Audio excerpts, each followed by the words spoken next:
What's happening? What's happening? Shout out to all my fellow beginner investors and traders, college graduates, entrepreneurs, hustlers, anybody trying to make something out of nothing. I wanted to holler at y'all before this GameStop split and see what are your future plans for GameStop and this split. Because if you haven't been involved in this play for the last 2 years, me personally, I've been in GameStop for almost 3 years. I jumped into AMC late January, February, when I started to hear about the potential that it had. And I'm here to say that I've watched a lot of these YouTube content creators come and go. All right. And in my opinion, if you're a beginner investor, like I am, which, I consider myself still, because there's a lot to learn. And from the little bit of information, knowledge that I have collected, a lot of experienced investors are still learning, okay? So I know how critical your success is to learning as much as possible when it comes to investing. And I'm here to tell you that based on the patterns of GameStop, the same things about to happen that happened last year, but it could be on a greater scale or a lesser scale, because there are a lot more people involved, and that could potentially cause it to be greater, or what could potentially make it less is them knowing that more people know. Now, I think it could potentially go up to the same amount or potentially higher based on the new inexperienced investors that's, jumped in looking for this MOAS. All right. But I'm here to tell you, just listening to these guys, this is Marantz right now. And I listen to these guys because they literally incriminate themselves when you listening to them. Because a lot of them talk very fast, and you'll hear them make mistakes. Whereas if you're really paying attention, you'll catch that they know a lot more about these plays than they lead on.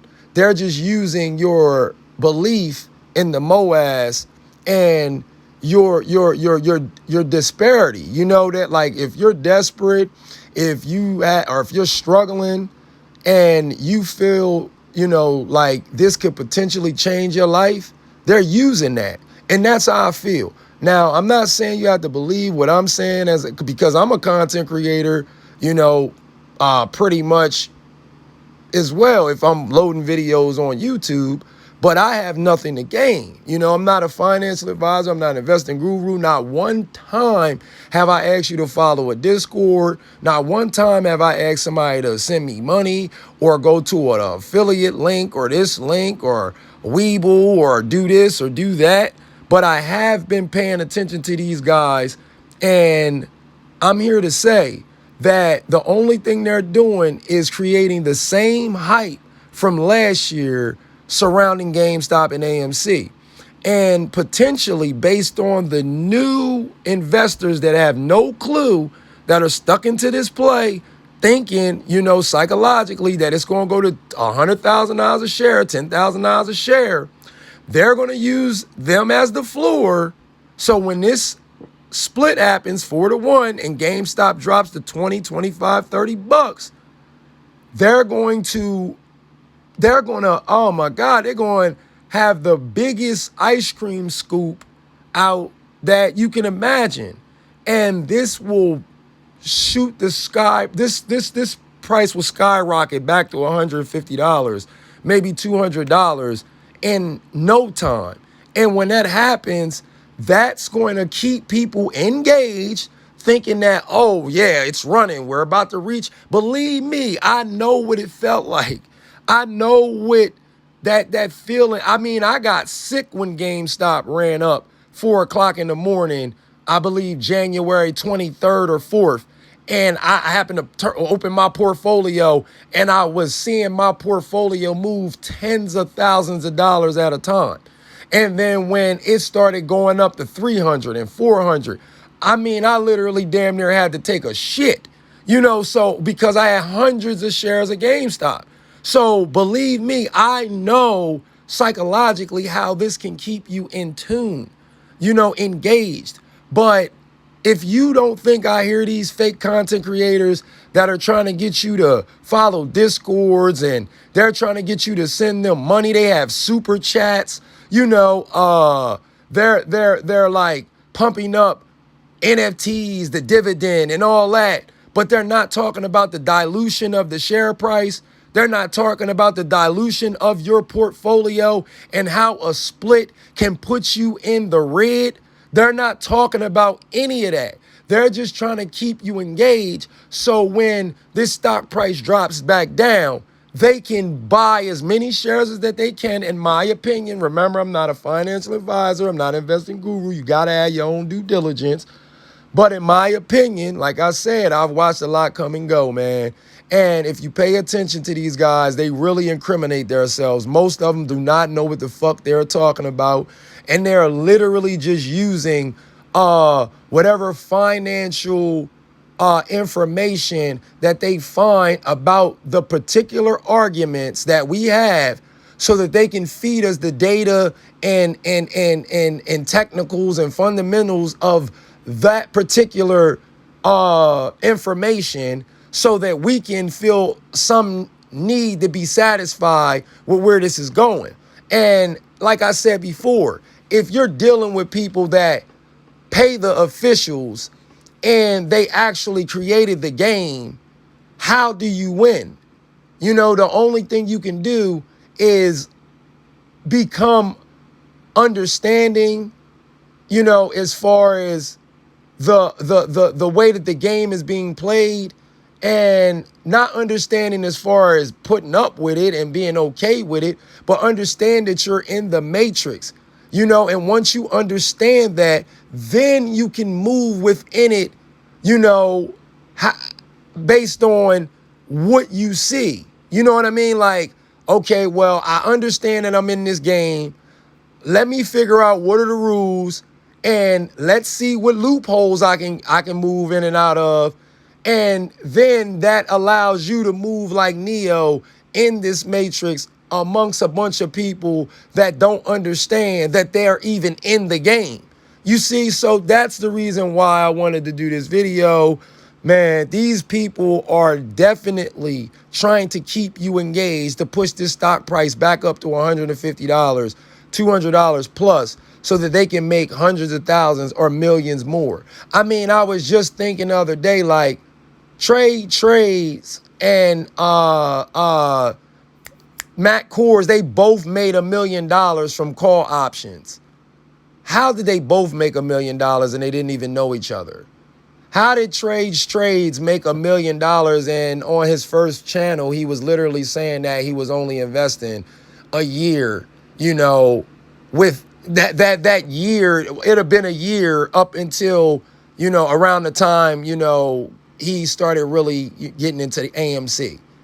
That didn't make any sense to me. And it didn't make any sense to me that he even said that he made $1 million in call options when, and he said it on CNBC. He didn't tell his subscribers that he made $1 million in contract calls. He didn't never say that if you were paying attention. I have a good memory, but he never said it to his subscribers. Not once. Neither did Matt Kors, but they both said it on CNBC. So this is the reason why I'm saying, man, these guys talking about Charles Payne, all that shit is to keep you engaged. And if you want to be a part of this cult that they've created, Ape Nation, I understand, because who wouldn't want to take down corruption if you're a good person and you mean well without even thinking about it? But that's another thing that they're using, your emotions, your feelings, to keep you engaged in this play. And believe me, if you go back and you look at my content, you will clearly see that I had the same feelings, the same opinions as now, but I did feel that it could blow because I was reading myself. I was trying to figure out what was going on myself. I just wasn't listening to these content creators. And once I started looking at the shorted positions and the position as they were in based on how many shares that they've shorted, I did believe that it was possible. But then I had to snap back into reality and say, come on, man, we're talking about the same government that oppresses its people. You know, the same people that are tyrants to the people that have created the wealth that they have. You know, so I'm not going to fool myself about these positions. I'm going to try to make my money, and I'll hold as many stocks as possible or shares as possible. So if it does happen to happen, I am still involved in this play, you know. But other than that, I just wanted to let you guys know, I feel like these guys, Marantz, Mask Investor, Andrew Mo Money, Trades. I mean, it's a bunch of them now. They're all in this to keep you engaged. They know how many subscribers they have. They know how many followers they have. They know how many people are in their lives. You know, these guys are having giveaways. Like, are you serious? Like, nobody wants that $100 that you have to give away. Like, we're looking for the MOAS, $1,000 a share, $5,000 a share. Nobody cares about that giveaway. You know, it's like so many different things that they're trying to keep you engaged in this play so people don't, like, pay attention to this stock and how it's going to dilute your fucking portfolio. They're not telling you how your portfolio is going to be in the red when this stock splits. If you were not above or if you didn't buy in at $25 a share, $30 a share, if you bought anywhere under that, your fucking portfolio will be in the red. And they know that. So, and then with them shorting the market the way that they do, if they get it anywhere near $25, who's to say that they can't short it back down to 15, 10, or 5 from that fucking split? So it's just like, yes, it can go to the upside like I believe it will based on all the new investors, because I really do believe this stock price will shoot back up. But who's to say that they won't short it? I mean, this is what they do. They make the most money shorting the market. So it's just like, I mean, please, people, just pay attention and be careful. Don't listen to me. Don't listen. Just use your gut. And that's all I've been doing, is using my soul. And I'm trying to tell you, you pay attention to these content creators that's rambling enough, running and talking fast enough, you will catch them and see that they are trying to keep you engaged so that they can figure out the best position for them. I've never asked you to do a Weeble or affiliates link. I never asked you to go, none of that. I've never asked you to go to a Discord. I've never asked for a super chat, even though I don't have 1,000 subscribers. But still, I mean, these guys are still asking for money, even though they're talking about a squeeze being infinite. I mean, being imminent. It's like, so if there's going to be a squeeze, $1,000, dollars a share, $5,000 a share, why do you need my money? Why do you need my money? It's just like people just aren't paying attention. You know what I mean? If we're going to have life-changing wealth, as they're saying, why do they need you to follow a Discord? Why do they need you to send them money? Why? That's to buy more shares when it drops so they can make more. I just heard this guy say he'll have 14,000 shares. The average person cannot buy 1,000 shares. So, don't try to hype me up because when it splits, you're saying, oh man, please. I'm going to stop rambling. Please be careful when GameStop splits. Make sure that, because if you haven't been paying attention to all these splits that they've been doing because of all the new investors that's been jumping into the financial world, you're going to get fooled. I've watched my portfolio like drop $500, $1,000 because of reverse splits and splits, where now all of a sudden, I'm down $300, $400, $500, $1,000 because of the split, and the way they'll do it is where you'll be in the negative. And like I said, I'm still learning. I don't know how to explain everything, but you better be careful. I'm out of here, man.